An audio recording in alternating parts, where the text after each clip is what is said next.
Welcome to Strategic Labs. Today, we're diving headfirst into a world of shadow warfare and high-stakes espionage.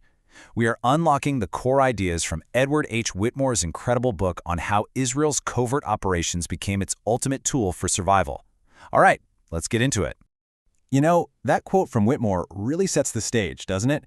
This isn't a story about tanks rolling across open fields. We're talking about a relentless 24/7 conflict fought in the digital ether and in the quiet back alleys of the world, a war where a single piece of intel can be way more devastating than a missile. On this new battlefield, it's not about who has the biggest army, it's about who knows what's coming first. So, that brings us to the fundamental problem. How does a nation survive when it's surrounded, with almost no room to fall back? This is the core dilemma that has shaped Israel's entire national security strategy from day one. When you don't have the luxury of space, you've got to get creative. And as you're about to see, their solution was to turn the very idea of defense completely on its head. Okay, so let's talk about this term, strategic depth. Think of it like a country's safety cushion. It's the physical space that lets you absorb a punch, regroup your forces, and punch back. But for Israel, that cushion, it's practically non-existent. Any attack is an immediate existential threat to its heartland. It's a really stark reality that has forced them to play by a completely different set of rules. And this is where things get really interesting. You can see the genius and, frankly, the necessity of their approach right here. They've essentially swapped physical territory for what you could call a territory of information.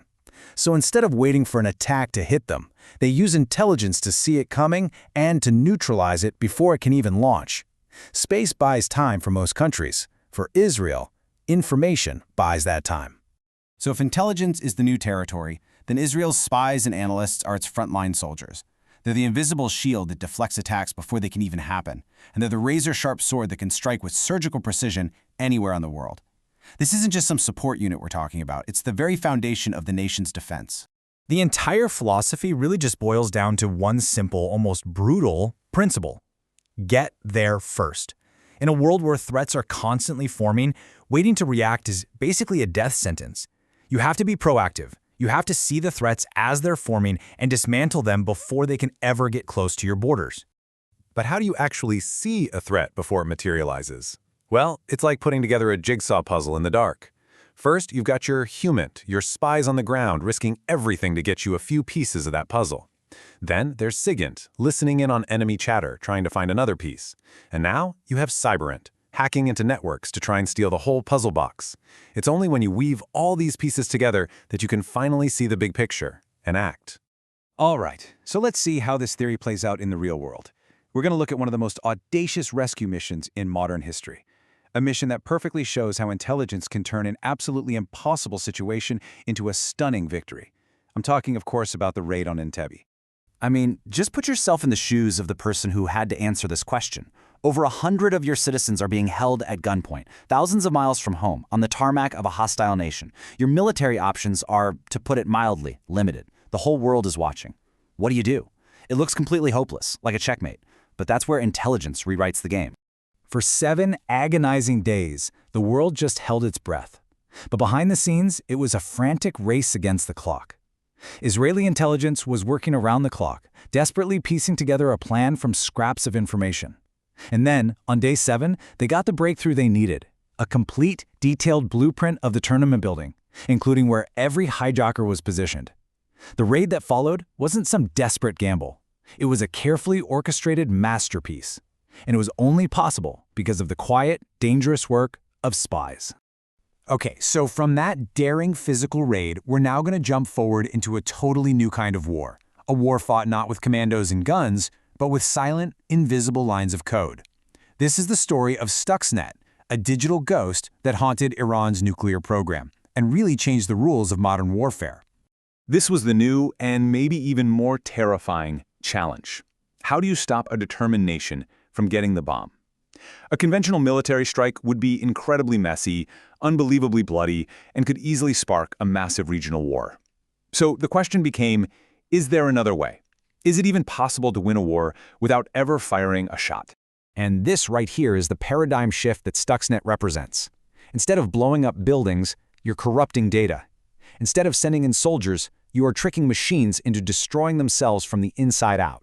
It's a silent, invisible form of sabotage that can get the same strategic results as a bombing campaign, but with almost none of the immediate political fallout. Stuxnet was, for lack of a better term, a work of digital genius.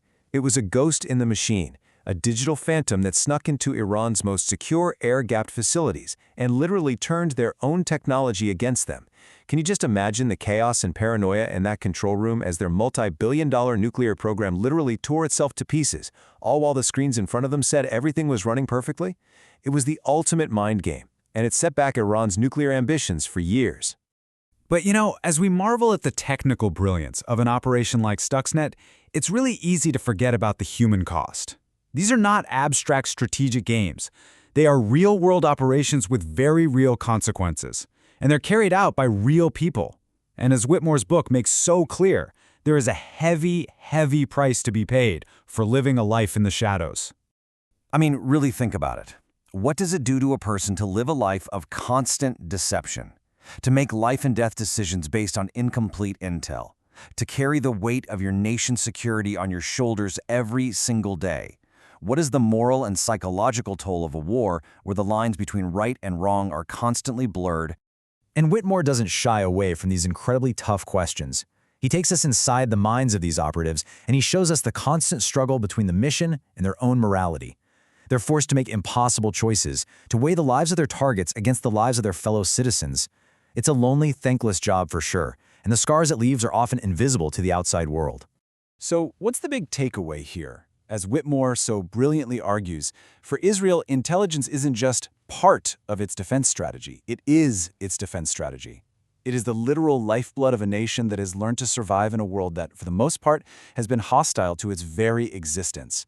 It is a constant, relentless, and often brutal calculus, all designed for one single purpose: to win the invisible war. And that brings us to the ultimate and maybe most uncomfortable question that Whitmore leaves us with. In the face of an existential threat, are there any lines that shouldn't be crossed? Is there a limit to what a nation can and what it should do to ensure its own survival? It's a question with no easy answers, and it's one that will only become more urgent as the shadows of this invisible war continue to spread across the globe. So what are your thoughts on this? Do the ends justify the means in a situation like this? Leave your comment below. I'd love to hear what you think. And if you want to dive even deeper into this fascinating world, be sure to grab a copy of Whitmore's book using the link in the description. As always, if you found this explainer insightful, do us a favor and hit that like button, subscribe for more deep dives, and share it with anyone who loves a good spy story. Thanks for watching.